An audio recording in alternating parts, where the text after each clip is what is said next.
Magandang araw mga kagulay, mga kasaka. Ayan, flex ko lang po ang ating harvested sweet papaya. Ayan, so hinog na po. Ito po ay kasamahan ng mga hinarvest kong sweet papaya last week. Ayan, kaya ito po, hinog na siya. Kaya buksan na natin. Ayan, flex ko lang po ang aming sweet papaya na Red Lady variety. Ayan. So, buksan na po natin. Tamang-tama ngayong pananghalian at mamayang hapunan para meron tayong pang himagas na prutas. Ayan. Glow Foods. Ayan. Ito po ay ang pambansang prutas ko ngayon.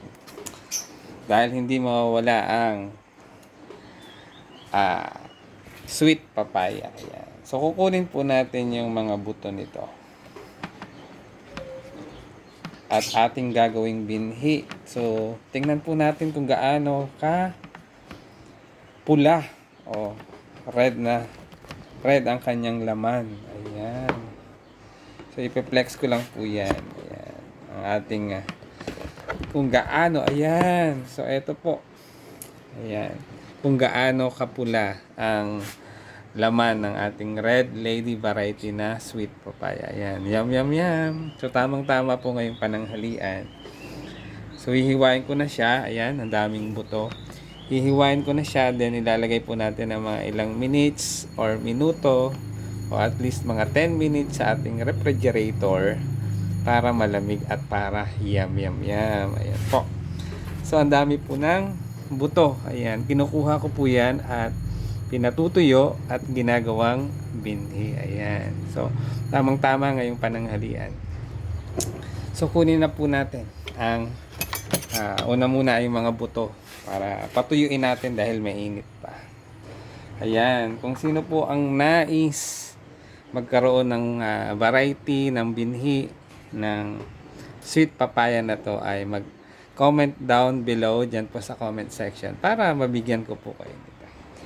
Pa-like and share na rin po ng aking video o reels para mapanood rin at magustuhan yung aking video ng iba pang mga manonood. Like and share. Magandang araw po mga kagulay, mga kasaka.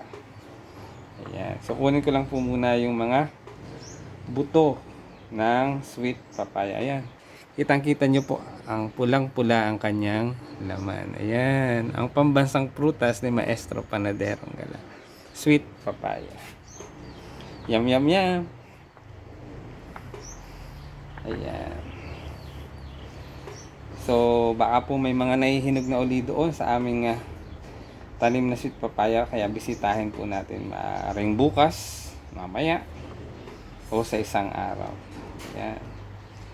Kunin po natin ang buto dahil para meron po tayong binhi at pananim sa susunod na taniman para meron pa rin pong mga puno ng papaya na magbibigay sa atin ng fresh na prutas. Ayan. Ayan, no? Ayan po ang laman ng sweet papaya. Tama-tama po, pananghalian na. Ayan. Hiwain na po natin to para meron tayong panghimagas. Ayan. Ito po ay kakainin natin bago kumain ng kanin at ulam. Yun po ang turo ng doktor. Narinig ko sa doktor. Pagkakain daw po tayo ng panghimagas, especially prutas, papaya, saging, bago po tayo kumain ng kanin at ulam. Usually po ang ating ginagawa ay pagkatapos kumain. Pero ang practice na po namin ngayon ng aking misis, bago kami kumain ng pagkain o pananghalian or tanghalian or hapunan, prutas muna. Yan. Yan. O, tingnan nyo po. Oh, ayan. Pulang-pula ang sweet papaya. Yan, tamang-tama po. Pananghalian na. Ayan. Yan. So, lalagay lang po natin ng mga ilang minuto, 10 minutes sa rep, para naman malamig ang ating bagong hiwang sweet papaya. Tamang-tama po. Pananghalian na. Ayan. So, hiwain ko po muna ito para mailagay na natin sa ref. Ayan. Ayan, oh. Tingnan nyo po, oh. Ayan, oh. Ayan. Ayan po yung laman ng ating sweet papaya. Red Lady variety. Kain po tayo, mga Koreans, mga agulay. Ayan. So, tamang-tama po. At pananghalian na. Nagluto po ang aking misis na ayan. Luto po siya ng ayan, adobo. Ayan. Tanghalian na, kain na po tayo. At mamayang hapunan na lang po ang niluto kong paksiw na bangos na paksiw na galunggong na binalot ko sa katutubong gulay na tsaya. Ayan. With ayan, sweet papaya. Ayan. So sana po ay nag-enjoy kayo sa aking video. Like and share, and mag-comment na rin po kayo dyan sa comment section.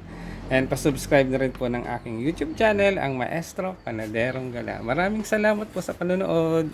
Tuloy ko lang po ang paghihiwa ng sweet papaya. Kain po!